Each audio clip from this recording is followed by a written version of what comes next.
Hello again. It's good to be back. And I would say good to see you, but clearly I can't. Anyway, something different today. I need you to use your imaginations.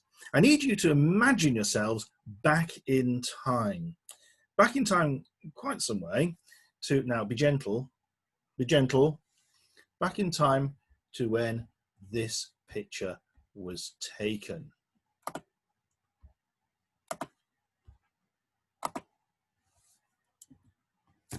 Yeah, that's me. That's the picture from my student union card in 1986. As you can see, same amount of hair, just differently distributed. Okay, let's get rid of him. He's distracting you. And also let's come back to where we were. Right, what has changed since that picture was taken? I don't mean me. I don't mean that I've now got a beard and less hair up here. But what has changed since that picture was taken? And the first person to say we now have colour photography will be doing 20 press-ups. Colour photography was invented in the 1930s. I'm not 110 years old. So what has changed since that picture was taken? Well, obviously I can't hear answers, but quite a lot has changed. There's obviously all the communication thing going on. The fact that I can give this lesson on this screen is a massive change in the last, good heavens, 30 or more years. There's also the way that cars have changed. We used to have decent cars. You've got rubbish cars. Anyone got a Kia here? Really? I mean, a Kia. We used to have decent cars with big V8 engines and things like that. Ah, yes, then there's been the climate crisis. That's a change that's happened in that period. The whole political scene has changed in that period. 9/11 changed what we thought about terrorists over that period. Up until 9/11, in Britain, you said the word terrorist, you meant an Irishman. Now, that's all very different. The Berlin Wall has come down. There's been the collapse of the Soviet Union. You could argue there's been the collapse of democracy in the United States, but that might be a bit controversial. So much has changed since that picture was taken. So the first question is, how do people deal with change? Now, there's many different answers to that, as there are people. It depends what the change is. If they've been part of it, if they've initiated it, if something has come up that's been forced on them. Some people embrace change, and if they feel it makes the world better or them better. Some people reject change and are very resistant to it. But there's many different responses to change, as there are different sorts of change and people. Right, back in history again. Not quite so far this time, thank you. But back to your first night here. Remember, you travelled down socially distanced on the wonderful railways. You had come across that ferry. You'd been brought in through the gates, and we took you to your first block, where we put you in a classroom that we'd made beautifully shabby chic for you. Yes, we spent a lot of time making the place look tatty to make you feel at home. So think back to the changes that have happened in you since you first arrived here. Well, many things are going to be obvious. You might be slightly fitter, although you might have had Christmas in between times. You should be able to iron a bit better, maybe, polish your shoes a bit better, have a different outlook. But where I'm going is, you arrived as a group of individuals, and now you're a team. You're two teams, actually. You've got port and starboard. So you were told, if you're given a red badge, you're called port, that is the name of your team. If you're given a green badge, you're starboard, that is the name of your team. And the enemy are the other ones. There's Ganges points at stake. And if you think about it, that of all the ways of becoming a team throughout the whole world, that is the most formal way of becoming a team. You turn up at a military establishment, you are given a state-backed order to be a team. It doesn't get more formal than that anywhere in the world. So how else do you become a team? Well, there's many ways of becoming teams, as there are teams, really, because you could talk about a sports team. Maybe there's a team you have to have a tryout for before you can become part of that team. So a football team, an athletics team, or maybe something like a choir or an Amdram society might have an audition for. Or maybe there are teams that just naturally come together. Back when my daughter was doing her A-levels, maths, more maths, more maths, physics, chemistry, and more maths. Good grief. I don't know where she gets the maths from. I run out of toes, I run out of maths. Perhaps the milkman could count, maybe that's it. Anyway, she was doing all these wow A-levels with a bunch of friends that she used to hang out with. And they became known as Maths Squad. A very informal team, just a group of friends all doing stuff together.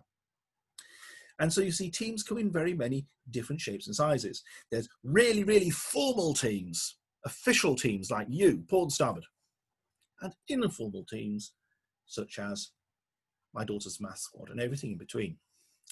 Now, back in the 1960s, watch it, back in the 1960s, probably before I was born, but not before my car was built, gentleman in the United States looked at a lot of teams. He was called Bruce Tuckman. You don't need to know his name. But he looked at a lot of teams. He looked at really formal teams like you, really informal teams like my daughter's Maths Squad, and everything in between, such as sports teams, Amdram societies, chess clubs, whatever, and realized they all do the same stuff. Now, that doesn't mean say you all play football or you all sing or whatever it is, but the way you work together, the way team works together is always the same. Who's heard of something called team dynamics? Well, you see, that's what he did. And we've just done the first part of that. I'm going to share this, and we're going to run through a little model that he came up with. Gotcha. Right, so the first part of what happens when a team comes together and becomes a team is, of course, the beginning. Let's start at the very beginning, a very good place to start. It is, of course, the forming stage. And for you, it was really quick. You are a team, that's an order.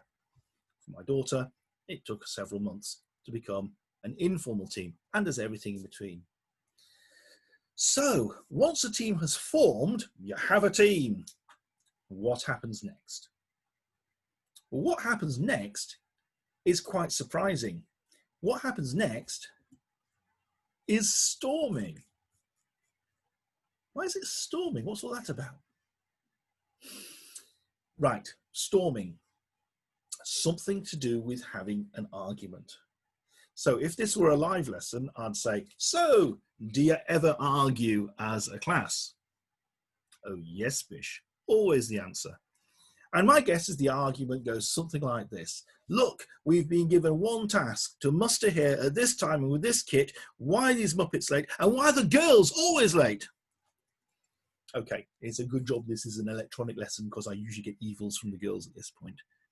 But that tends to be the form of argument for all the classes coming here.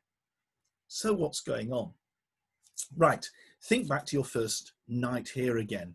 Think back to your first night when you first found your pit and you had just arrived and you're going, oh my heavens, what have I done? I joined the Navy. What were your conversations like on your mess deck? The person to your left, to your right? Not much, was it? How was your journey, crap? Hello, I'm Andrew, I'm from Bradford. I'm going to be a WE. That sort of thing. Really chit chat, if it was anything at all. Most of you, I think, probably wanted to ring home and say, get me out of here. So something happened between those conversations, which are really not conversations at all, and the point where you can argue with each other. What happened is you relaxed into each other's presence. You started getting your elbows out. Who's going to be class leader? Who's good at this? Who's good at that? And you try to work out your own place in the pecking order in the team. And that's the storming stage. And you get to the point where you start to rub each other up the wrong way. What you think is a bit of banter, someone might take offense at. When you think you're being very productive on something, you could be doing something that someone else objects to. And every team goes through the storming stage. It has to be done. You cannot get out of the storming stage. There's the formation of every single team. Shortly after that, there's some form of argument, disagreement, or something doesn't work. It has to happen. You cannot get out of it. And that's the next thing that happens, is you argue. And so that is where you're at, storming. So once you've got to the point where you've found yourself in a team, you've had a bit of an argument, you've got your elbows out, worked out who does what happens next? Right, well, I always ask for the next word. And if you haven't actually done the model, you'll never get it, because it's a made-up word. Bruce Tuckman was an American. He can make words up that don't even exist. There isn't a noun that can't be verbed. So the next thing that happens is something called norming.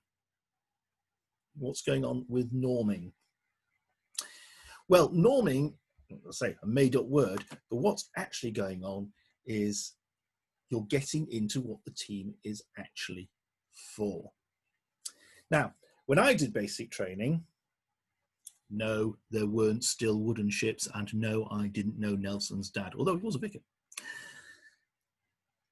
When I did basic training, we went through Dartmouth, and we had effectively a kit inspection every night. And so we had to work really, really hard on our kit as our class. And we worked out really, really quickly that the best way of getting through your kit inspection was to divvy up the jobs. Now, obviously, you lot need to be good at all your kit, because that's what it's there for. But as a class, we realized that people had specialisms. I've never been particularly good at pulling shoes. I don't know why, but the guy in the pit opposite only had to look at a pair of shoes. They were ready for parade, and he did everyone's shoes.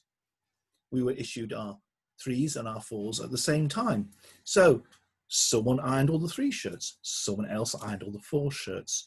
And we divvied up the jobs for the kit around the class, and we were never re-scrubbed. In other words, we never failed a kit inspection. It was wonderful. The staff didn't know what hit them. And the reason was we passed on the jobs to the people best able to do them. I was the bed king. Possibly not something you want to hear from the chaplain. However, you know those diagonal corners, hospital corners you have to do on your beds? I can get them so sharp you can shave with them. And I did everyone's beds. And so as a team, we got to the norming stage, at least in terms of our kit, really, really quickly. As a team, we were really rubbish at other stuff, but our kit was ace because we divvied it up as a team. And once you've gone through the norming stage, there is just one place left to go. One word. Now, at this point in the lesson, I'll quite often ask if anyone can guess what it is. After all, it's clearly going to rhyme with norming. And if you want a clue, if you haven't got there already, I'll give you a clue because I'm in that sort of mood. What is the final word in this model? It is, of course, performing. Yeah, not dreadful histrionics like what I have just done. So what's happening when the team gets to the performing stage? Well, it isn't to do with that sort of nonsense. It's when the team is doing what the team is for. The team is doing what the team is for. And everyone's in their place. Everyone knows how everyone else is working, and the team is working like a well-oiled machine. Give you an example of this. If we go back to what happened a couple of years ago now in Moscow, well, Russia, and in the summer, in July. I'm thinking of the Football World Cup. Now, I'm not normally a follower of football, but I did watch our squad get on the coach to go to the Football World Cup. And I thought, along with most of the rest of the country, this bunch of Muppets are going to be on the next ferry home. But they did incredibly well. They didn't come home with any of the chocolates, but they did come back having got to the playoffs, and they acquitted themselves really well. They had, as a team, prepared within this model. They had gone from forming to storming to norming to performing and got there at exactly the right moment. They got to performing at exactly the right. They outperformed everyone's expectations, and they acquitted themselves incredibly well. That's a team that did it right. Where does the Navy need you to be in this model? You cannot get out of this.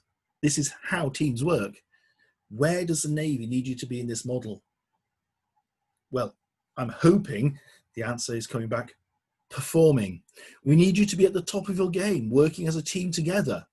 We need you to know where you belong in a team, to be able to put your best in and to know that other people are doing well. You're no use to us at storming. That's no good at all. We cannot have people running around the Navy storming all the time. Something missing from this schematic. Why does it go round in circles? Well, ladies and gentlemen, this is your life in the Navy for the next 20 years or however long you're in the Navy. It does go round in circles. And the reason it goes round in circles is that teams are constantly changing. When you go from here, you'll go to phase 2 and you'll find yourself on a new mess deck and a new course, and you have to do it all again. And then when you've done phase 2, you'll go from there to your first operational unit, a grey floaty thing or a black sinky thing. And you do it again. You find yourself in a new mess and in a new department. And a couple of weeks after you've arrived, there'll be an argument either in the mess or in the department or both, and it will have everything to do with you and nothing to do with you. See, you have just replaced an AB who's been in that team or on that unit for about 2 years, and they've moved on, and you've come in and changed the team dynamic. And they have to do the whole thing again. And a few weeks later, it'll happen again. Someone else in your team will be drafted, and the mess will have to get used to them, and the department will have to get used to them, and you have to go round the whole thing again. This is your life for the next 20 years. And if I can point out to you now, their storming stage, prepare you for it. So you're not worried about when the arguments come. You can get through it and get through to the performing stage, which is where the Navy needs you to be. I'm going to show you now, if this is going to work, a short video from a well-known television program. And I'm going to show you a short clip, and I want you to look at the people who are in this clip and tell me where you think they are on that schematic.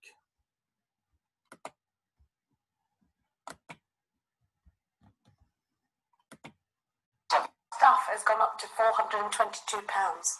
How come? I have no idea. Syra has had a good day, but her unrelenting management style takes its toll on her exhausted teammates. I've got one extra person at £9.